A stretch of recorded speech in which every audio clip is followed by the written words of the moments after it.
Hello there, Orla here, and welcome to our training series on how to transform your brand in 5 days. I am so excited to have you here, and I'm so excited for video 2, which is day 1. It's the first day in your brand transformation, and we have got so much to get through today. So, as you know, over the course of the training, we're going to cover quite a lot. Yesterday, we looked at why branding matters, and in your workbooks, you conducted a brand audit, and you know what is a strong brand and a weak brand, and which brand has got positive or negative associations in the mind of the consumer. And by now, you should have an idea of where your brand sits in that graph, and if we do need to do some work, if we need to get you a stronger brand and a more positive brand, lots of what we cover today, lots of what we cover in confidence in your brand and what you stand for is going to help with that. Because by the end of today's training, you are going to know your brand values and be able to clearly define them in 3 or 4 words. Now, in addition to that, you will know what your brand stands for and what you will fight against. You will know your brand purpose. You will use those values. You will use your business as a force for good in the world. And you do that by having a strong brand purpose. So, confidence. What is confidence in your branding? Confidence in your branding is knowing that your brand will connect with your customers. It will represent you and encourage people to join your tribe. By having really strong brand values, you will cut through the noise in a busy world and connect with your customers. Now, it's important that we stress you do not have to worry about mass market here. This is not about pleasing everyone. Those days are over. Take the focus off the masses and put the focus on your customers, the people you want to work with, and create a brand that works for you and that works for them as well. So, what are your brand values? Now, you hear a lot about brand values and you hear a lot about standing by your values and standing firm. And much like your own values as an individual, they are the backbone of your brand. These are the things you won't compromise on. And essentially, they are a set of guiding principles that shape every aspect of your business. And they are placed at the very core of your brand and are there to dictate your brand message, look, and personality. Now, shortly we'll come on to some examples of this so you can get it clear in your head. But it's important for you to understand right now is that you need brand values to come back to. You're a busy entrepreneur, and there's always going to be shiny object syndrome. There's always going to be something else that you can focus on, something else to distract you. There's going to be trends that you might want to jump on. There's going to be things that you think you have to do to grow your business. And what your brand values will do is they'll act like a guiding star, and they will pull you back when you start to get distracted and when you start to deviate from your core purpose and what it is your business is meant to do. So why do you need brand values? You need to know where your business is going and what influences you. You need the confidence to know what makes you stand out from the crowd so that you can guide your marketing choices and how you communicate with potential customers. Without meaningful brand values, you'll just blend in with the crowd and confuse potential clients. If you don't stand for something, if you don't have something to influence how you behave, you're probably just going to get distracted by what your competition are doing or by what the price other people are charging. And essentially what you need to do, and what we're going to do in this training, is we need you to define what your brand stands for, its core values and tone of voice, and then communicate consistently in those terms. And I'm going to talk you through an absolutely fantastic exercise that you can do in your workbooks, which will show you exactly how to do this. Now, this is actually my favorite exercise to do ever. So let's dive in there with some guiding tips on how to choose your brand values. Is first of all, they must be memorable. Lots of companies just went for the same brand values and they were actually boring because they didn't matter to people. So when I worked in the corporate world, it was about innovation in businesses that very seldom innovated, but they just felt they had to say it. It was about customer centric. I mean, everything's customer centric nowadays. So you have to choose brand values that matter to you. They have to be unique. They have to be a reflection of you, your culture, and the purpose of your business. They have to be actionable, something you can action and implement. So something that's going to inspire you to get moving, to get going. And they have to be meaningful. You have to be willing to fight for them and stand up for them, meaning you're not going to compromise if somebody asks you to do something that is against the values of your brand. They have to be clear and defined and easy to understand, and they have to be timeless. There's lots of things right now in modern culture that are popular that we think are going to be around forever, but they're probably not, So we want to create those brand values that stand the test of time, but are also meaningful in today. And that's no mean feat, but I'm going to talk you through the most amazing example of choosing brand values ever. And it comes from one of my most favorite businesses, and that is Apple.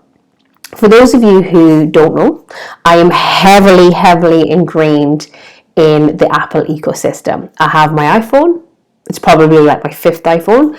I have my iPhone, I have my iPad, I have my Mac, I have my iCloud. All of my messages come through on all devices. I absolutely love Apple because they make my life so easy. Now, if you're watching this and you don't like Apple, don't turn away saying this isn't going to work. You have to remember that Apple are one of the most successful businesses in the world. So even if they're not right for you, we're going to take on board their marketing lessons because we know they matter. But Steve Jobs, the founder of Apple, said, "Marketing is about values. It's a complicated and noisy world, and we're not going to get a chance to get people to remember much about us. No company is. So we have to be really clear about what we want them to know about us." Are you fucking kidding me? I want you to read over that again, and I want you to keep reading over that. This is one of the greatest marketeers in the world, and this is the advice that he's given us, that we need to have strong values and that we need to communicate them effectively. And look what that has done for his company, and look what that has done for Apple, for the iPhone, for the iPad. And we're going to give you some more examples on how they stood true to their values right now. So Apple's values were created way back in the early 80s, before I was born, and they stand the test of time. So we believe that we're on the face of the earth to make products that will change the world. And they did. The iPod was not the best MP3 player. Everyone who's had an MP3 player knows that. The iPhone isn't the best phone, but they change the world in terms of how convenient they are, how customer centric they are, and how they build a tribe of people like me that want to promote them time and time again. But let's look a little deeper into their values. We believe in the simple and not the complex. Let's look at every Apple product designed and the simplicity of that design. The fact that they look beautiful, they look amazing. The boxing is so simple but beautiful. How they're packaged, the operating system is so simple. And that doesn't mean it's easy, but what it means is that they stand out for their simplicity. They stand out for how they look and how they feel. And it's something that has guided even their marketing and how they promote things. It's guided how many products they focus on at one time. They're not releasing 20 or 30 products a year. They're focusing on one thing. So it's very simple. Okay, we participate only in markets where we can make a significant contribution. They are all about contribution. They are all about making a difference. We believe in saying no to thousands of projects so that we can focus on the few that are important and meaningful. So let's look at meaningful and important as brand values. They're not getting distracted. How many ideas do you think are sent into Apple on a daily basis? Like, how many potential things can they choose from? But they don't. They focus on doing their one thing absolutely incredibly well. They have tunnel vision and they say no to so many things to become famous for that one expert thing. We believe in deep collaboration and cross-pollination of our groups, which allow us to innovate in a way that others cannot, and my word, is that true.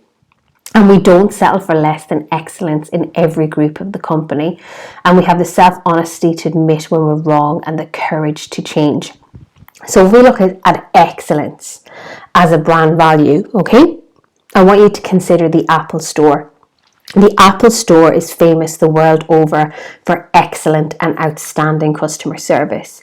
There's actually videos on YouTube on how far people will go in an Apple Store to piss off the workers to see what they'll do. It's absolutely incredible. Like, they bring a goat in and they get pizza delivered there and they're still met with the best customer service.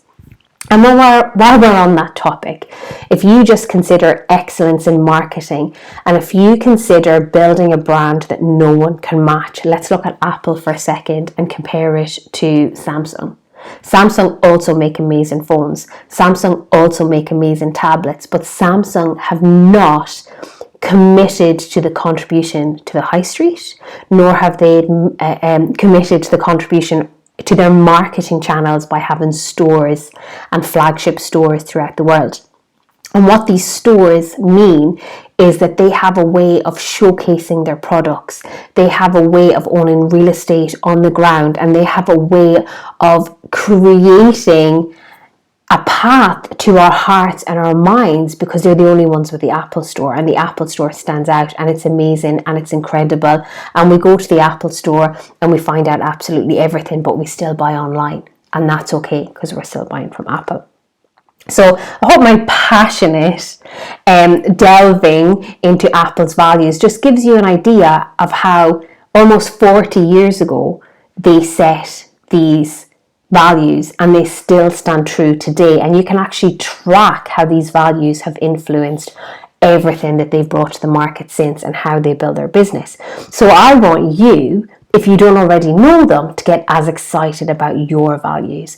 I want you to get crystal clear on what you stand for, and we're going to narrow it down to those 3 or 4 words. And I want you to choose words that signify how you want your customers to feel as they engage with your brand. You know, the excellence, the contribution, because it just makes it nicer, and it makes your brand values tie in with your customers, and it makes them feel a part of it.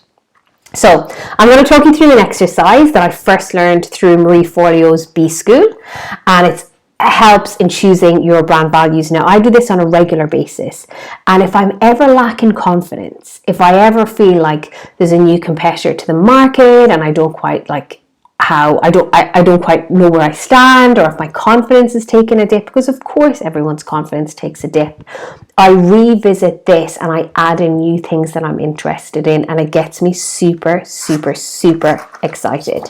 So the first thing that I want you to do is I want you to go to your workbooks, and I want you to look at brands that you absolutely love. And I want you to make a list of up to 5 brands, no more, up to 5 brands that you absolutely adore. Now, these have to be brands that you genuinely engage with on a consistent basis. So everyone knows I love a Wagamama's. I absolutely am obsessed with the Eurovision Song Contest. I'm a Bruce Springsteen fanatic. I love my Starbucks and my almond chai tea latte. And more recently, I absolutely love Moira Rose from Schitt's Creek. Now, as a coach, I have chosen a mixture. I've chosen a mixture of high street through Wagamama's. I've chosen community building through the Eurovision, and I've chosen Starbucks, but I've also chosen people, because obviously I want to be the face of my brand as well. So choose whatever matters to you, but I want this to be genuine, and I want this to be brands you engage with, and that could be you buy from them, you shop with them, you visit them, you go on their website. It has to be people that you've got experience with. And then I want you to start asking yourself some questions like, how do I feel when I'm buying from consuming or engaging with these brands. So for example, I go into Wagamama's and I was thinking, what do I love about Wagamama's? I love that it's cool. I love that it's fresh. I love the quality. I love this feeling that my entire body has been nourished when I eat this food. It's this goodness. It feels like home. You know, I love to introduce friends and family to Wagamama's and say, oh, come in, have a go. How do Wagamama's represent me? Well, Wagamama's represent me because they show a journey in how I've evolved from, you know, somebody who used to love chips and cheese and baked potatoes. And that was my idea of eating out for so long. And then all of a sudden it's like, well, actually, can we go to Wagamama's and get my yasai atame or my Nico curry? So it shows my growth as a person. And what inspires me about them, I love the fact that it's fresh, that the food tastes delicious, and that the customer service is amazing. So what do they stand for? They stand for excellence. They stand for high quality, but they're also not extortionate. So it's attainable luxury. If we were to look at Bruce Springsteen, I absolutely adore Bruce Springsteen. I've seen him in concert quite a few times now, and I love that he's always experimenting, he's always learning, he's always growing. He's impossibly cool, he's impossibly sexy. He's absolutely amazing. When you go to a Bruce Springsteen concert, you feel like you're the only person at that concert. You feel like you're the only person in the audience and that he's speaking directly to you, and that feels absolutely amazing. He's got this energy and he's an incredible performer. And he's not afraid to sing songs from 30 years ago and sing songs for today because he knows who he is, and he is the best at what he does. So for me, what I learned about Bruce Springsteen, what he represents me, is he makes me feel cool. And I am a geek, so that's absolutely okay. And he just makes me feel amazing. And see, when you go to a concert and there's 80,000 people and you feel like you're the only person there, that is an amazing way of connecting with people as well. So the last one that I'm going to cover is the Eurovision. Guys, I've been a fan of the Eurovision Song Contest since April 30th, 1994, when Ireland won it for the third year in a row in Dublin. Absolutely incredible. It was the year of Riverdance. It was amazing. But what I love about the Eurovision, and the real thing about the Eurovision, is how it has evolved over time into the most amazing community ever. We have Eurovision TV, we have Eurovision Radio, we have Eurovision quiz apps. It's all about bringing the best across Europe together. So when I'm engaging with that brand, I feel like I'm a part of something bigger. When I went to the Eurovision in 2016, I felt like everyone in that room was my best friend. Everyone in that auditorium was there for the same reason as me. And it just felt absolutely incredible. What I love about their marketing is they're always evolving. They're always evolving. They stand out from their competitors because there is no competitor to the Eurovision Song Contest. There is no competitor to Bruce Springsteen. There is no competitor to Wagamama's, because they are themselves and they are authentic, and they're always going to be so. And what the Eurovision stands for is inclusivity, but also it stands for itself. If you're not into the Eurovision, nobody cares. But if you're into the Eurovision, you join this amazing community. So I want you to sit down and I want you to get as excited as me, because what you have to do before you can implement, you have to understand. So let's understand about you. Let's understand about the brands that have shaped you, the brands that have shaped your life, and use all of the things that you love about them to get confidence in your own brand. And I want you to go really deep here. And I want you to then take all of the lessons you're learning from the brands that you love and go really, really deep. And just think about, okay, how do I want my customers to feel when engaging with my brand? So learn from all of the brands that you love. I want them to feel like Wagamama's. I want them to feel like it's amazing customer service. They're being really well looked after.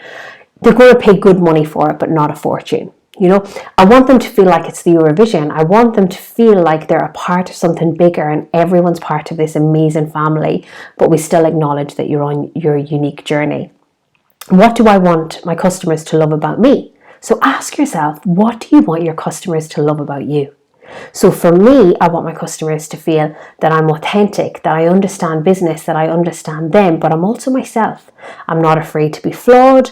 I'm not afraid to grow. And I want to show my clients that I am on a journey to learn about sales, marketing, self-discovery for the rest of my life, and everything I learn I'll share with them, and I'm far from perfect now. So how do you stand out from the competitors in the eyes of your customers? So learn from the brands that you love and think, how do they stand out from their competitors? What could I learn from them? Bruce Springsteen is just Bruce Springsteen. He just walks on stage and says, I'm here. He's not going to sing a ballad like Whitney Houston and you don't expect him. But if you want a husky voice, you're laughing. And then how do you inspire your customers? So ask yourself, how do I inspire my customers? So the whole point of this is that you look at the brands that you love and you ask yourself why. And you think, okay, are there lessons I can learn from these businesses to implement into my own? And from there, I want you to choose 3 or 4 words that are your values, that are what you stand for, what's going to guide your business and how you're going to do things. So for me, I have 4 brand values, and these are so important to me. The first is authenticity and the idea of being authentic. So it's about being me and only me. And the more of me I bring into my brand, the more of me I bring into my blogs, into my lives, into my trainings, into my videos, the less likely it is that I could ever be accused of being bland. You're not copying anyone when you're being yourself. And I heard recently on a training that there's no new messages, there's just new messengers. Or there's no unique messages, there's just unique messengers. And authenticity in any business helps you do that. My next value is about being community-centered and this idea of building a community. And for me, building a business, it's all about, if you build a community first and create the products or services that your community wants, you've got a sustainable business. And that is what I do in my business. It's about being fun. It's about having fun when you talk, having fun when you train, having fun at meetups, having fun at events, like having a laugh, because we only get to live once.